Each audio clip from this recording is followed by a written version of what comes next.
February 23, 1945. Mount Suribachi, Iwo Jima.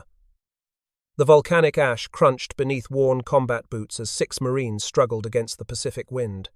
At 554 feet above sea level, they stood atop the highest point of this sulfur-scented island, wrestling with a large American flag and a Japanese water pipe that would serve as their makeshift flagpole.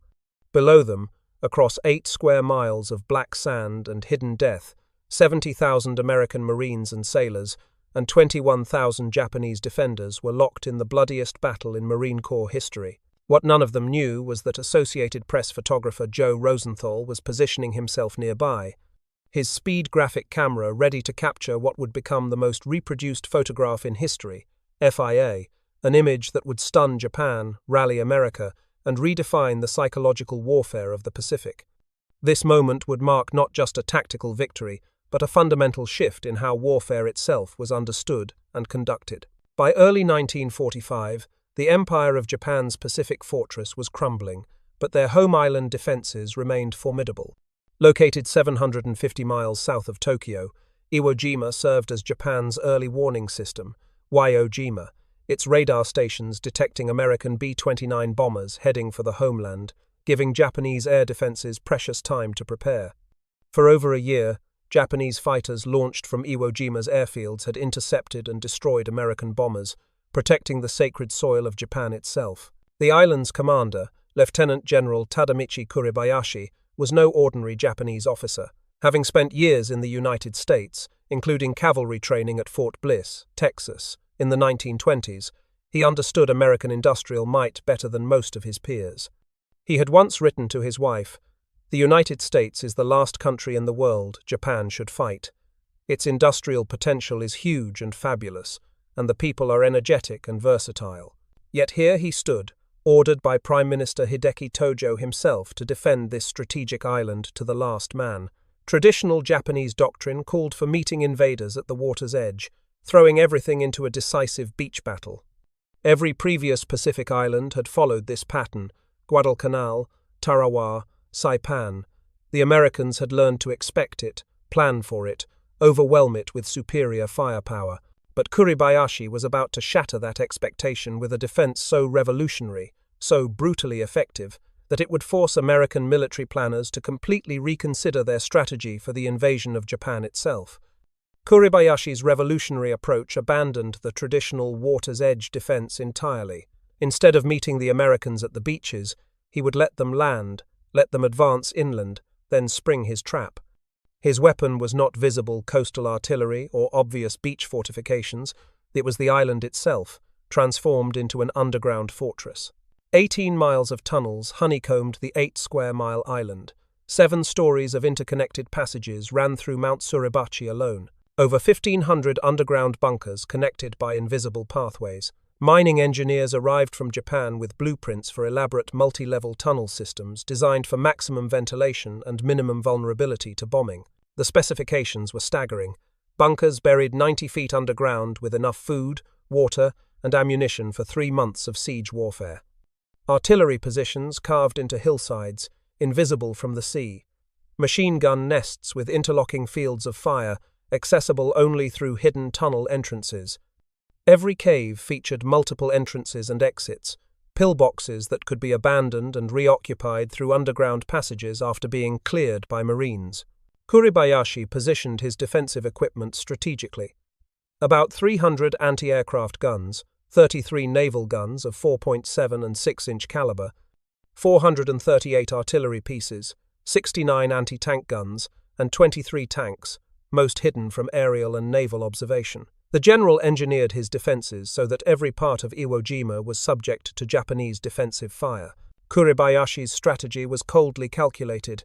Wait until the beaches were congested with landing craft and Marines, then unleash concentrated artillery fire from hidden positions. No wasteful banzai charges, no ritual suicide. Every defender would fight from concealment until killed, inflicting maximum casualties. This was warfare transformed from a horizontal battlefield to a vertical nightmare. Right. An enemy that could appear anywhere, disappear into solid rock, and reappear behind American lines through passages no surface bombardment could reach. The construction process revealed Japanese engineering at its finest. Huge amounts of concrete and reinforcing steel were shipped from Chichijima, 150 miles away. All available trees were cut down for timber. The man-made caves were 30 to 40 feet deep with stairways, interlaced corridors, and connecting passages. Kuribayashi's command post, located 20 meters underground in the northern sector, consisted of caves connected by 150 meters of tunnels. The installation featured 3 concrete enclosed chambers, 1 for the general's war room, 2 for his staff. The Nanpo bunker near Airfield No. 2 was a fortress within a fortress, 90 feet underground, with supplies for 3 months and tunnels running in multiple directions. But the technical innovation went beyond construction. Interlocking fields of coverage meant Marines could never find safe ground. Even more cleverly, tunnel connections allowed pillboxes that had been cleared to be reoccupied by replacement defenders who arrived undetected through underground passages. February 19, 1945. At exactly 9 o'clock in the morning, the first wave of Marines hit Iwo Jima's southeastern beaches. For 7 crucial minutes, the landing proceeded almost unopposed. Officers checked their watches, surprised by the lack of resistance. Had the 3-day naval bombardment actually worked? Had they finally achieved the quick victory planners promised? Then the Marines encountered their first obstacle, the island itself. The volcanic ash was not solid ground, but soft, loose sand that swallowed men to their ankles and trapped vehicles. Landing craft piled up on steeper-than-expected beaches, battered by violent surf. As Marines struggled inland through the shifting black sand, weighted down with equipment, Kuribayashi watched and waited. When the beaches were thoroughly congested with men, vehicles, and supplies, the general gave his signal. Hidden artillery positions erupted in coordinated fury. Mortars and rockets launched from invisible caves. Machine guns opened fire from camouflaged positions that seemed to be solid rock. The Americans were caught completely exposed. Within the first day, 2,400 Marines were casualties, killed or wounded by an enemy they could rarely see. Unlike previous island battles where Japanese positions could be located and destroyed, the defenders on Iwo Jima seemed to materialize from the earth itself. Marine units reported the impossible. Positions they had captured and cleared with flamethrowers and explosives suddenly came back to life, firing at them from behind. It was common for Marines to disable a pillbox using grenades or flamethrowers, only to come under renewed fire from it minutes later. After replacement, Japanese infantry arrived through tunnels. The psychological impact was immediate and devastating. These weren't the desperate, poorly supplied Japanese defenders Marines had grown accustomed to fighting. This was an entirely new kind of warfare. The Marines were losing. The tunnel system that stunned American forces represented the most sophisticated defensive engineering of the Pacific War. The caves varied in capacity from 3 men to 300 to 400 men, meticulously planned so frontal shells could not hit their entrances directly. Multiple entrances permitted escape routes, and all were stocked with food and water. The Americans had prepared for traditional warfare. They faced revolutionary asymmetric defense that turned conventional tactics into suicide missions. The heavy Japanese artillery in Suribachi opened their reinforced steel doors to fire, and then closed them immediately to prevent counterfire from the Marines and naval gunners. This made it difficult for American units to destroy a piece of Japanese artillery. To make matters worse for the American troops, the bunkers were connected to the elaborate tunnel system, so that bunkers that were cleared with flamethrowers and grenades were reoccupied shortly afterwards by Japanese troops moving through the tunnels. Among the Marines struggling through Iwo Jima's deadly terrain, individual acts of heroism emerged from collective nightmare. Private First Class Jack Lucas had lied about his age to enlist at 14. Unwilling to remain in a rear area unit, he had sneaked aboard an Iwo Jima-bound transport ship. Though charged with desertion and demoted, his determination impressed his 5th Marine Division shipmates. On February 20th, during a Japanese counterattack, 2 grenades landed among Lucas's platoon. Without hesitation, the 17-year-old Marine threw himself on top of both explosives, using his body to shield his comrades. Miraculously surviving massive injuries, Lucas received the Medal of Honor, the youngest Marine ever so honored. Woody Williams of the 3rd Marine Division became another legend on Iwo Jima.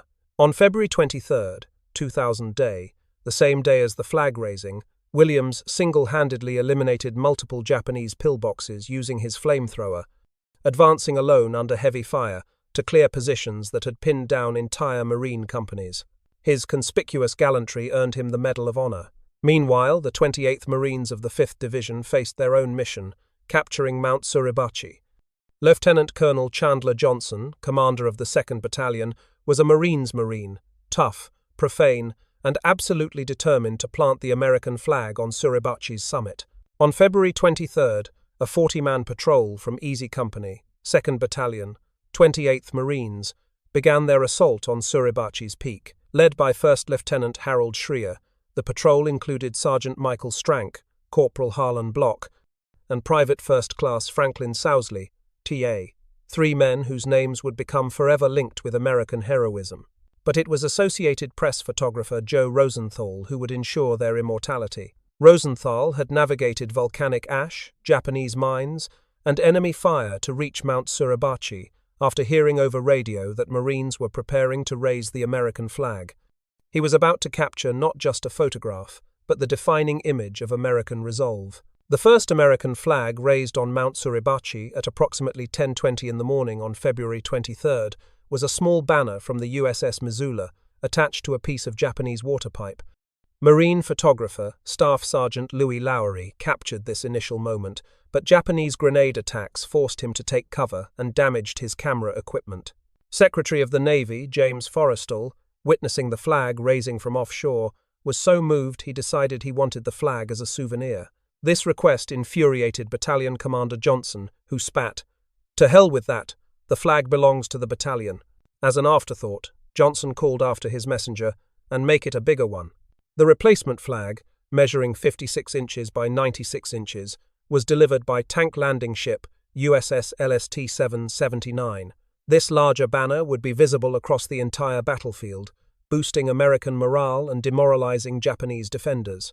At approximately 1 o'clock in the afternoon, 6 Marines began raising the second flag. The correct identities of these 6 men, after decades of investigation and correction, are now established as Sergeant Michael Strank, Corporal Harlan Block, Private First Class Franklin Sousley, Private First Class Ira Hayes, Private First Class Harold Schultz, and Corporal Harold Keller. For over 70 years, there had been confusion about the identities. Navy Hospital Corpsman Second Class John Bradley was initially believed to be one of the 6, but Marine Corps investigations in 2016 determined that Bradley had participated in the first flag raising earlier that morning, not the famous second raising captured by Rosenthal. Harold Schultz was identified as the previously unknown 6th Marine. Later, in 2019, another correction was made when investigators determined that Corporal Harold Pye Keller, not Private First Class René Gagnon, was actually the Marine visible on the far side of the flagpole in Rosenthal's photograph. These corrections were made possible by amateur historians Eric Krell, Stephen Foley, Dustin Spence, and Brent Westermeyer, who spent years analyzing photographs, film footage, and other evidence. Joe Rosenthal, positioned without using his viewfinder on his speed graphic camera, captured the moment in 1/400th of a second. He would later say he didn't realize the significance of what he had captured until congratulations began pouring in from around the world. The photograph's impact was immediate and transformational. Published in Sunday newspapers 2 days later, the image was reprinted in thousands of publications.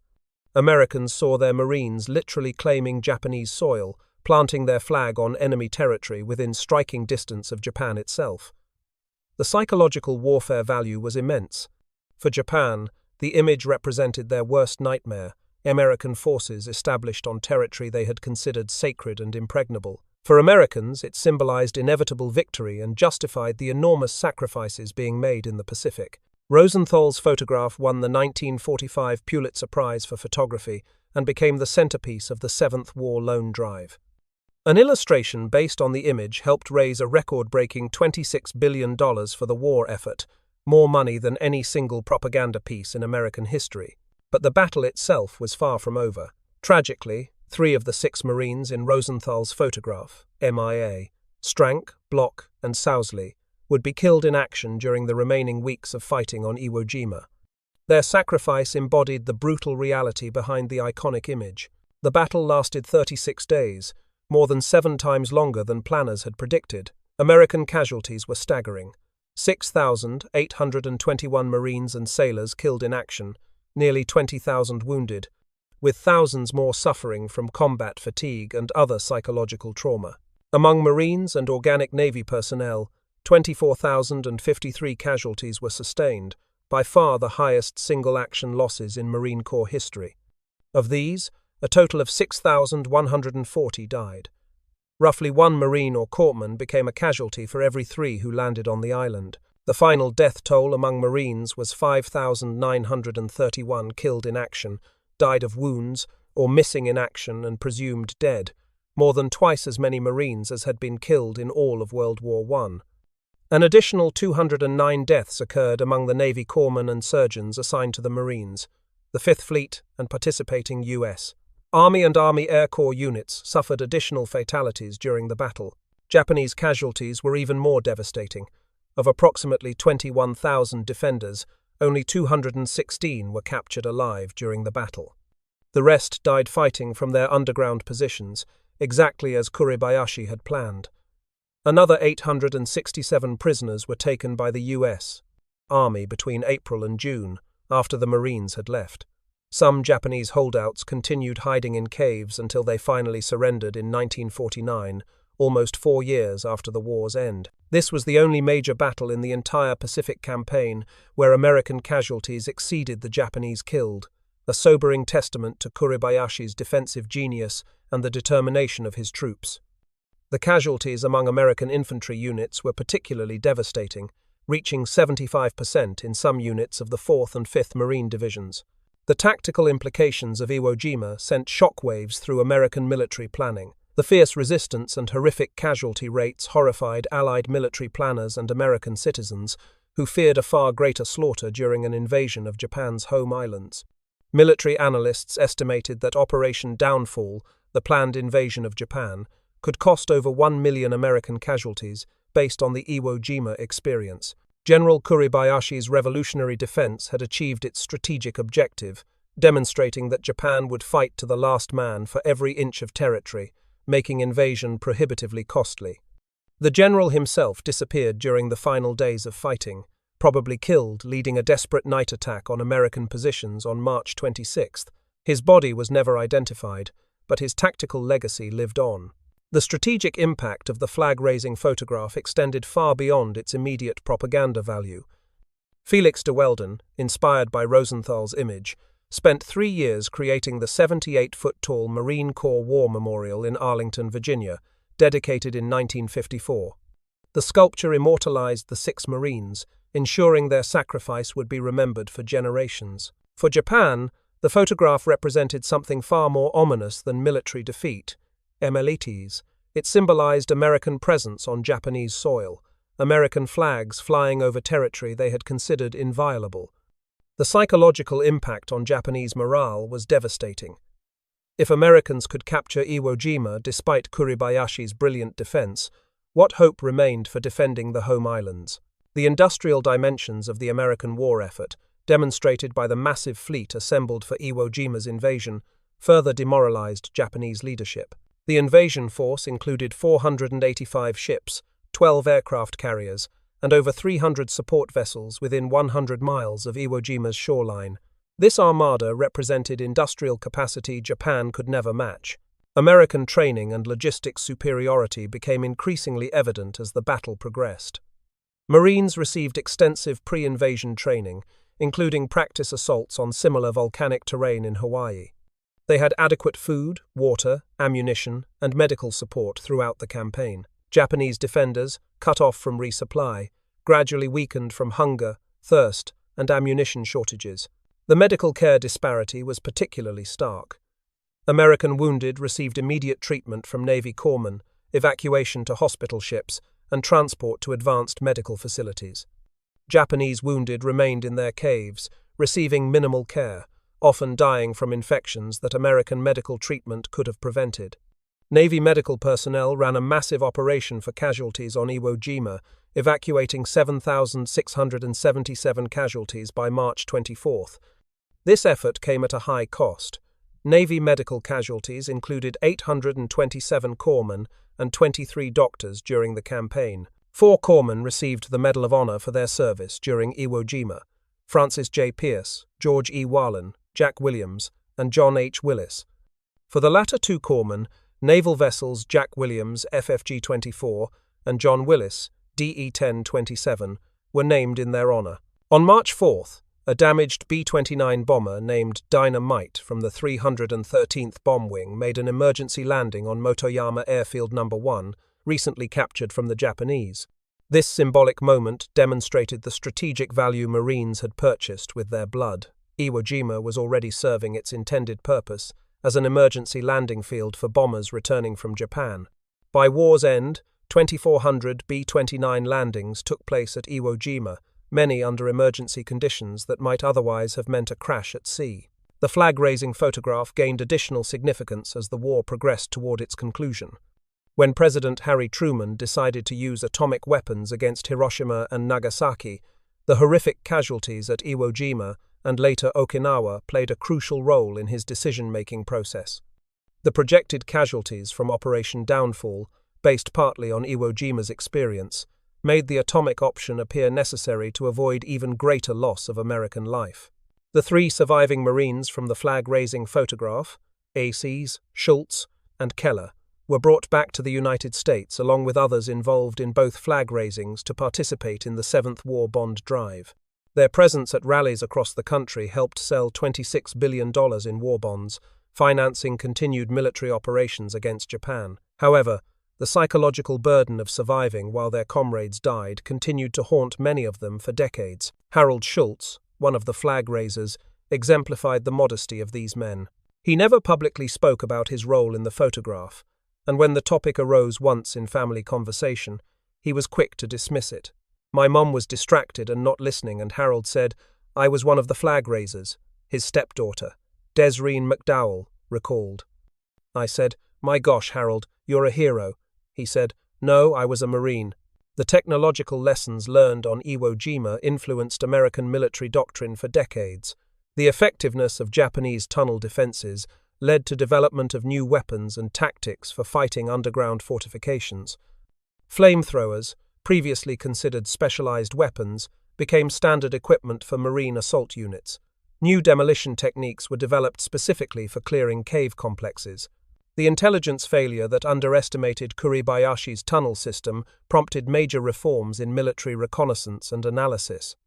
American planners realized they had fundamentally misunderstood Japanese defensive capabilities and had to completely revise their assessment of enemy intentions and capabilities. Naval gunfire support tactics were revolutionized based on Iwo Jima's lessons. The 3-day preliminary bombardment had proved inadequate against deeply buried fortifications. Future operations would require longer, more intensive preparatory fires, with new ammunition types designed specifically for penetrating underground installations. Air support coordination also evolved significantly. Close air support missions on Iwo Jima had proved difficult due to the proximity of friendly and enemy forces, often separated by mere yards. New communication procedures and identification methods were developed to prevent friendly fire incidents while maximizing air support effectiveness. The psychological warfare implications extended beyond immediate military applications. The flag-raising photograph became a powerful tool for demonstrating American resolve to allies and enemies worldwide. Soviet observers noted American determination and industrial capacity displayed at Iwo Jima, influencing their post-war calculations about challenging American interests. Japanese military leadership, studying reports from Iwo Jima survivors, realized their situation had become hopeless. Even their most brilliant defensive tactics and most determined resistance could only delay, not prevent, American victory. This recognition contributed to Emperor Hirohito's decision to surrender after the atomic bombings, avoiding the even greater bloodbath that Operation Downfall would have entailed. The individual stories of heroism that emerged from Iwo Jima became legend throughout the Marine Corps. Besides Lucas and Williams, 22 Marines and 5 Navy personnel received the Medal of Honor for actions during the battle, more than any other single engagement in Marine Corps history. These awards recognized not just individual courage, but the collective sacrifice required to overcome Kuribayashi's defenses. The flag raising itself became a symbol of American values extending far beyond military victory. The photograph represented democracy triumphing over authoritarianism, freedom conquering oppression, and American industrial democracy proving superior to Japanese militarism. These themes resonated powerfully with wartime audiences and continued influencing American national identity for decades. International reaction to the photograph was equally significant. Allied nations saw evidence of American commitment to total victory, regardless of cost. Neutral countries observed American determination and industrial capacity, influencing their diplomatic calculations. Enemy nations recognized the futility of continued resistance against such overwhelming force and resolve. The economic impact of the war bond drives, fueled partly by the flag-raising image, helped finance the final phase of the Pacific War. The $26 billion raised through the Seventh War Bond Drive supported continued military operations, research and development of new weapons systems, and preparations for Operation Downfall. Post-war analysis revealed the full scope of Kuribayashi's achievement. His defense of Iwo Jima had cost the Americans more casualties than any previous Pacific battle, while demonstrating that Japan would indeed fight to the last man for their homeland. This lesson profoundly influenced American decision-making about the atomic bomb and the conclusion of the war. The Marine Corps' institutional memory of Iwo Jima shaped training, doctrine, and culture for generations. The phrase "uncommon valor" was a common virtue, coined by Fleet Admiral Chester Nimitz about Iwo Jima, became a defining element of Marine identity. Every Marine learned about the flag-raising, the tunnel warfare, and the enormous sacrifices required for victory. Veterans of both sides eventually found common ground in commemorating their shared experience. The first large-scale reunion on Iwo Jima was held in 1970, on the 25th anniversary of the battle, bringing together American and Japanese survivors. These reconciliation ceremonies demonstrated how former enemies could honor their mutual sacrifice while building peaceful relationships. The widows of General Kuribayashi and Colonel Takeichi Nishi attended events with American veterans in Tokyo, symbolizing the transformation from wartime enemies to peacetime allies. These personal connections helped heal wounds that had festered for decades, showing how individual relationships could transcend national conflicts. The physical transformation of Iwo Jima itself reflected the battle's significance. The island became a Japanese self-defense force base, but remained largely uninhabited by civilians. Mount Suribachi, scene of the flag-raising, became a memorial site where veterans of both nations could pay their respects to fallen comrades. Annual reunions of honor began in 1985, held on the beaches where Marines had landed 40 years earlier. These ceremonies featured veterans from both sides, sharing memories, honoring the dead, and celebrating the peace their sacrifices had ultimately made possible. The memorial built at the landing site included inscriptions from both American and Japanese participants. The flag that was actually raised in Rosenthal's photograph survived the war and is now displayed in the National Museum of the Marine Corps, alongside artifacts from the battle and personal effects of the Marines involved.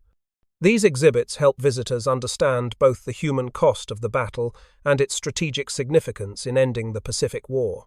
Educational programs developed around the flag-raising photograph teach lessons about courage, sacrifice, and national determination. Schools across America use the image to discuss World War II, military history, and the price of freedom. The photograph has become as important to American historical education as any document or artifact from the war. The influence on popular culture extended far beyond educational contexts. Movies, books, documentaries, and television programs have explored every aspect of the Iwo Jima battle and flag-raising. These cultural products have shaped how Americans understand their military history and national character. Clint Eastwood's films, Flags of Our Fathers and Letters from Iwo Jima, provided both American and Japanese perspectives on the battle, showing how the same events could be interpreted differently by former enemies. These films demonstrated the universal themes of courage, sacrifice, and loss that transcended national boundaries. The technical photographic achievement, represented by Rosenthal's image, has influenced military and civilian photography for decades. Combat photographers study the composition, timing, and emotional impact of the flag-raising photograph as an example of how a single image can capture the essence of a much larger story.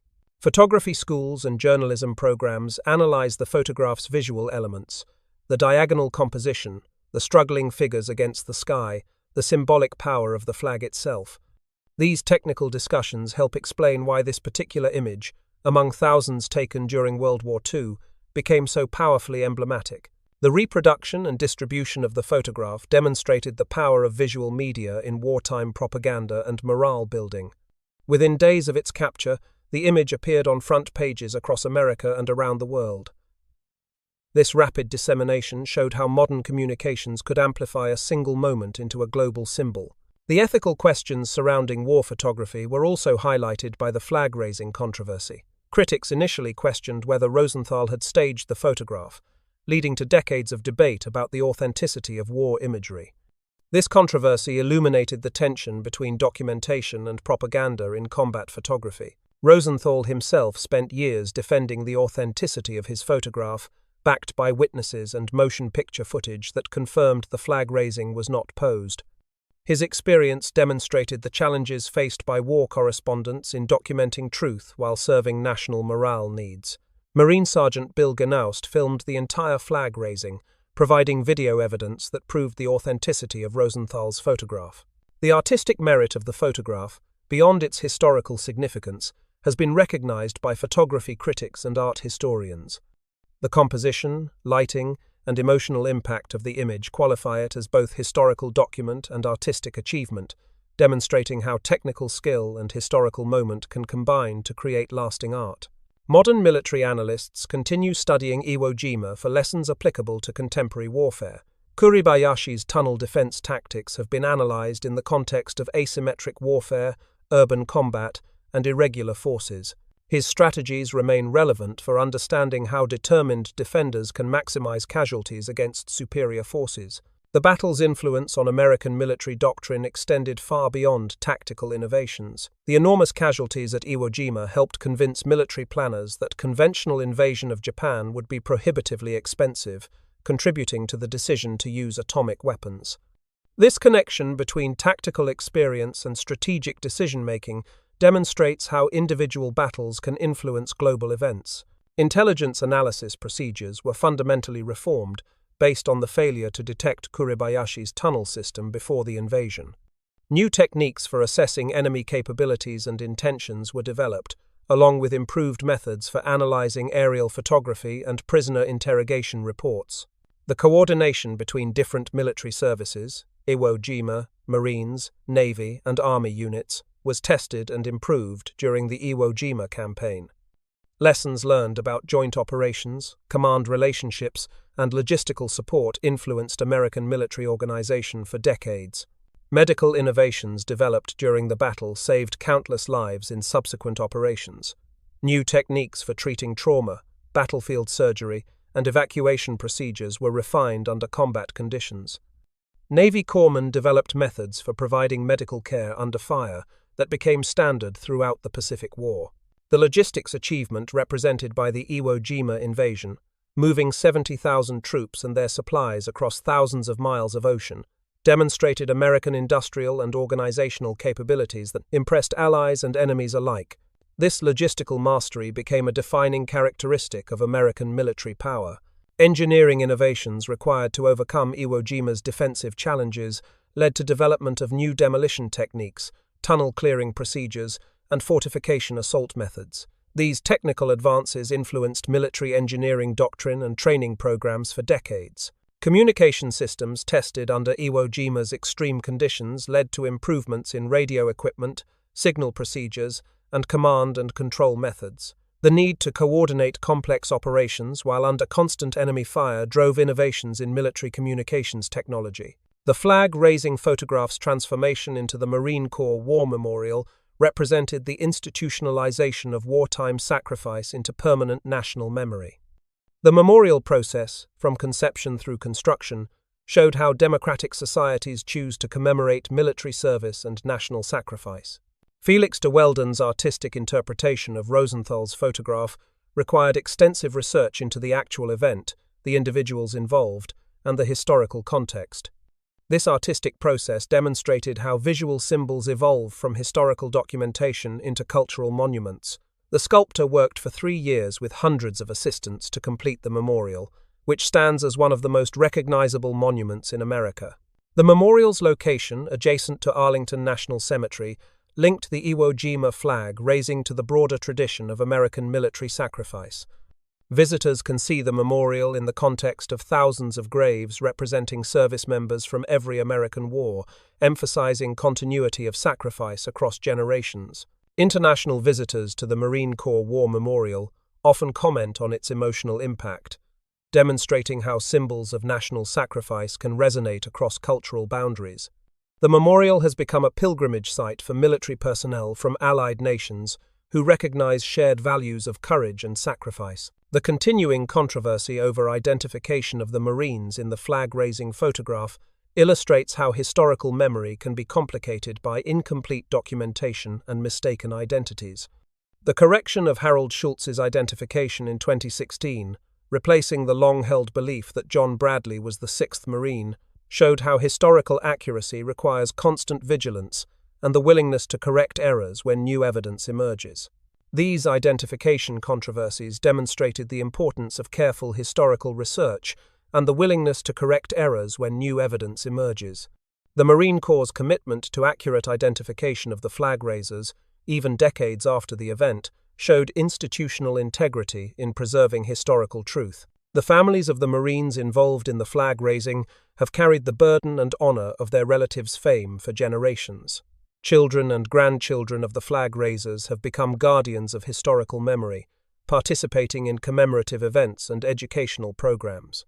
James Bradley's book, Flags of Our Fathers, written about his father John Bradley's supposed participation in the flag raising, has had to be reconsidered when new evidence showed Bradley was involved in the first flag raising, not the famous second one captured by Rosenthal. This correction demonstrated how historical truth can evolve with new evidence and the importance of continuing historical investigation. The psychological impact on Japanese military leadership of seeing American flags flying over Japanese territory was profound and lasting. Military historians argue that the visual evidence of American presence on Iwo Jima contributed to the decision to surrender after the atomic bombings, avoiding the even greater bloodbath that invasion would have entailed. Emperor Hirohito's surrender, broadcast on August 15, 1945, specifically mentioned the new and most cruel bomb, but also referenced the deteriorating military situation, which included the loss of strategic positions like Iwo Jima. The flag-raising photograph served as visible proof that American forces could capture and hold Japanese territory despite the most determined resistance. The economic burden of the Iwo Jima battle on Japan's already strained resources was enormous. The loss of 21,000 trained soldiers, along with irreplaceable equipment and fortifications, represented investments that could not be replaced given Japan's deteriorating industrial capacity. American industrial superiority, demonstrated by the ability to sustain such enormous military operations while maintaining production for allies and civilian needs, convinced Japanese leaders that continued resistance was futile. The ships, aircraft, weapons, and supplies committed to Iwo Jima represented only a fraction of American productive capacity. The flag-raising photograph became a powerful recruiting tool for American military services throughout the remainder of the war and into the peacetime period. Young Americans, seeing the image, understood the honor and purpose that military service could provide, inspiring enlistments and continued national support for military institutions. Training programs throughout American military services incorporated lessons learned from Iwo Jima into their curricula. New recruits learned about tunnel warfare, close combat techniques, and the psychological demands of sustained combat operations. These educational programs helped prepare subsequent generations of service members for similar challenges. The international implications of the flag raising extended far beyond the immediate Pacific War context. Allied nations saw evidence of American commitment to total victory regardless of cost, influencing their own strategic planning and resource allocation decisions. Soviet observers carefully studied American performance at Iwo Jima, noting both tactical capabilities and strategic determination. These observations influenced Soviet post-war planning and contributed to their understanding of American military capabilities during the early Cold War period. Chinese nationalist forces, fighting Japanese armies on the Asian mainland, were encouraged by evidence of American success against Japanese defensive positions. The flag-raising photograph served as propaganda for Chinese resistance movements and helped maintain morale during their own difficult campaigns. European allies, still fighting German forces, saw the Pacific War progress as evidence that American resources were sufficient to fight successfully on multiple fronts. This reassurance helped maintain Allied unity during the final months of the European conflict. The United Nations, then being formed, included many nations that had observed American performance at Iwo Jima as evidence of American commitment to international security. The sacrifice demonstrated in the Pacific War influenced expectations about American post-war leadership roles. Neutral nations, particularly those in Latin America and Asia, modified their diplomatic positions based partly on demonstrations of American military capability and determination. The flag-raising photograph served as visual evidence of American power and resolve. The cultural impact of the flag-raising photograph on American society was profound and lasting. The image became embedded in American national consciousness as a symbol of courage, determination, and ultimate victory over tyranny. This symbolic power has persisted across multiple generations and continues to influence American identity today. American schools have used the photograph for decades to teach lessons about World War II, military history, and civic virtue. Students learn not just about the specific battle, but about broader themes of sacrifice, teamwork, and national purpose that the image represents. Veterans organizations across America have adopted the flag-raising image as a symbol of military service and sacrifice. Memorial Day and Veterans Day ceremonies frequently feature the image as a reminder of the costs of freedom and the courage of service members throughout American history. Religious communities have interpreted the flag-raising as an example of moral courage and sacrifice for others. The image has been incorporated into sermons, religious art, and faith-based discussions about duty and service to higher purposes. Artistic interpretations of the flag-raising have appeared in countless forms: paintings, sculptures, stamps, coins, and commercial products. These reproductions have kept the image visible in American popular culture, ensuring its continued relevance to new generations who may not have direct connection to World War II. Sports teams, businesses, and community organizations have adopted variations of the flag-raising image to symbolize teamwork, determination, and collective effort. This commercial use has sometimes been controversial, but has also helped maintain the image's visibility and symbolic power in contemporary culture. The psychological impact of the flag raising on American national identity was particularly significant during the Cold War period. The image served as a reminder of American victory over totalitarianism and justified continued military preparedness against new threats from the Soviet Union and other communist nations.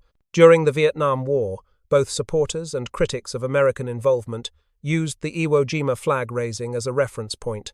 Supporters compared Vietnam to World War II as necessary sacrifices for freedom, while critics argued that Vietnam lacked the clear moral purpose exemplified by World War II battles like Iwo Jima. The end of the Cold War and emergence of new security threats have not diminished the flag raising's symbolic power. The image continues to represent American military capability and determination to defend democratic values against authoritarian challenges, whether from traditional nation-states or terrorist organizations. Recent conflicts in Iraq and Afghanistan have been compared to Iwo Jima in terms of urban warfare, tunnel fighting, and asymmetric threats. Military analysts have studied Kuribayashi's tactics for insights applicable to contemporary irregular warfare challenges, particularly in understanding how determined defenders can use terrain and fortifications to maximize casualties against technologically superior forces. The technological evolution from World War II to contemporary warfare has not eliminated the relevance of Iwo Jima's lessons. The fundamental challenges of assaulting prepared defensive positions, fighting in urban environments, and maintaining morale during extended combat operations remain constant across different technological eras. Modern military training continues to emphasize the tactical and psychological lessons learned at Iwo Jima. Service academies and professional military education programs use the battle as a case study in leadership, tactics, and the human dimensions of warfare that transcend technological change. The flag-raising photograph's influence on photojournalism and war correspondence has been equally significant and enduring. Combat photographers study Rosenthal's work as an example of how timing, composition, and historical significance can combine to create images that transcend mere documentation to become symbols of larger historical movements. Journalism schools teach the ethical and practical challenges of combat photography using the flag raising as a primary example. Students learn about the tension between documentation and propaganda, the importance of historical accuracy, and the power of visual imagery to shape public opinion and national policy. The technology of image reproduction and distribution, demonstrated by the flag raising's rapid global dissemination, helped establish principles of modern mass media and propaganda that remain relevant in the digital age.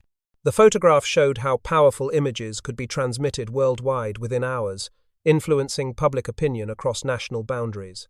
Digital age media have given the flag-raising photograph new life through internet distribution, social media sharing, and multimedia presentations. The image remains as powerful in digital formats as it was in original newspaper reproduction, demonstrating the timeless appeal of compelling visual narratives that speak to universal human experiences. Contemporary debates about war photography ethics often reference the flag raising as an example of authentic documentation versus staged propaganda. These discussions help define standards for journalistic integrity in conflict reporting and establish principles for distinguishing between legitimate documentation and manipulative propaganda. The memorial aspects of the flag raising have evolved to encompass not just World War II veterans, but all American military service members from subsequent conflicts. The Marine Corps War Memorial has become a site for commemorating service members from Korea, Vietnam, Iraq, Afghanistan, and other conflicts, extending its symbolic meaning beyond the original World War II context. Annual ceremonies at the memorial bring together veterans from multiple generations, demonstrating continuity of service and sacrifice across different conflicts and historical periods. These events help transfer historical memory from World War II veterans to younger generations, while maintaining the memorial's relevance to contemporary military families. International military delegations frequently visit the Marine Corps War Memorial as part of official exchanges and training programs. These visits demonstrate how the flag raising has become a symbol of military professionalism and alliance relationships that extends beyond purely American contexts to represent shared democratic values. The restoration and maintenance of the memorial itself represents ongoing commitment to preserving historical memory for future generations. Technical challenges of maintaining bronze sculptures in outdoor environments have required innovative conservation techniques, ensuring the memorial's preservation while maintaining its original artistic integrity. The educational programs associated with the memorial have expanded to include digital exhibits, virtual tours, and interactive presentations that reach global audiences through internet technology. These technological innovations help ensure that the flag raising's historical significance remains accessible to contemporary and future audiences worldwide. The flag raising's influence on American military culture extends far beyond the Marine Corps to all service branches and continues to shape military identity today. Army, Navy, Air Force, Coast Guard, and Space Force personnel recognize the image as representing shared values of courage, sacrifice, and commitment to mission accomplishment that transcend individual service rivalries. Military ceremonies across all services frequently incorporate references to the flag raising as an example of military virtue and dedication to duty. Change of command ceremonies, promotion ceremonies, and retirement events often invoke the image's symbolism to connect individual service with broader traditions of American military excellence. Military families have adopted the flag raising as a symbol of the sacrifices required of service members and their loved ones throughout American history. The image helps family members understand and take pride in the military service of their relatives, while connecting their personal experiences to broader national purposes. The flag raising has become integrated into military funeral ceremonies and memorial services, providing visual connection between individual sacrifice and national service. The image helps contextualize personal loss within the broader narrative of American military history and democratic values. Military recruiting materials continue to use the flag-raising image and its associated values to attract young Americans to military service in an all-volunteer force. The photograph represents the honor and purpose that military service can provide, helping overcome contemporary challenges in military recruitment and retention. The flag-raising photograph stands as one of the most powerful single images in human history, capturing a moment when individual courage and national purpose combined to create lasting historical significance that continues to inspire and instruct new generations. From that volcanic ash on Mount Suribachi to the Bronze Memorial in Arlington, from Joe Rosenthal's camera to countless reproductions worldwide, the image continues to inspire, educate, and remind Americans of the price of freedom and the power of determined action in defense of democratic values against all threats to human liberty and dignity.